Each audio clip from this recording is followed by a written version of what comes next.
চালাইতেছে, 3টা ভাই মারা গেছে কুইত মৈত্রীতে বসা, আর এক ভাইয়ের মাথায় গুলি লাগছে, এই যে মাত্র নিয়ে আসলাম ভাই এসে, এই যে হাতে এখনো রক্ত। আমার ভাই রক্ত কিসের জন্য আমাদের দিতে হবে?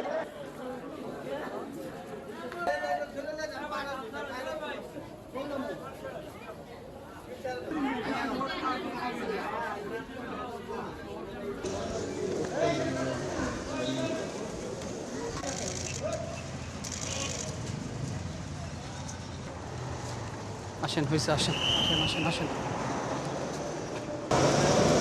একবার যখন আমরা রাস্তায় নেমেছি তখন আমাদের বড় ভাই বোনদের ন্যায় বিচার পাইয়েই ছাড়বো, এটা আমাদের প্রতিশ্রুতি। কিছু আমরা হবে না, দেশের জন্য রক্ত দিব, আমাদের কিছুই যায় আসে না, আমরা মেধা শহীদ হব।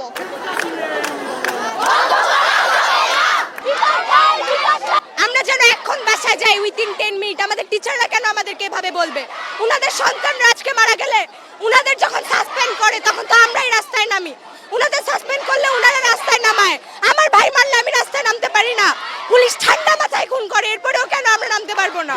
আমাদের দেশে বিধানে লেখা আছে, গণতন্ত্রের বিধানে লেখা আছে আমাদের নিরাপত্তা বাহিনী আমাদেরকে নিরাপত্তা দিবে। ওনাদেরকে রাখা হয়েছে সাধারণ মানুষের নিরাপত্তা নিশ্চিত করার জন্য, কিন্তু ওনারা আমাদেরকে উল্টা গুলি করছে, গুলি করে আমার ভাইকে মারছে। এই রক্তের প্রতিশোধ আমরা কিভাবে নিব আপনারা বলেন? মূল আন্দোলনটা আমাদের কোটা বিরোধী আন্দোলন না, আমাদের প্রত্যেকটা ছাত্রাবাসে গিয়ে গিয়ে যেভাবে আমাদের ভাই বোনদের নির্বিচারে হত্যা করা হচ্ছে, পুলিশ বিজেপি গিয়ে ওদেরকে যেভাবে মারছে, আমাদের আবু সাইদ ভাই, রাফি ভাই আপনারা দেখতে পাচ্ছেন, ওদের হত্যার বিচার চাচ্ছি। যদি আমাদের ভাষা যদি আমরা বলতে চাই স্বাধীনভাবে, তাহলে আমাদেরকে গুলি করা হবে। আমরা কি আসলেই স্বাধীন? প্রথমে কিন্তু এত স্টুডেন্ট কিন্তু রাস্তায় নেমে আসে না যখন আমাদের ভাইরা কোটার আন্দোলন করতেছিল, কিন্তু তাদের সাথে যে বিরূপ ব্যবহারটা করা হয়েছে, তারা তাদের ন্যায্য দাবি যখন চাচ্ছিল, কেন তাদের ওপর আক্রমণ করা হবে? তারা তো কোনো আক্রমণাত্মক কোনো আচরণ করে নাই।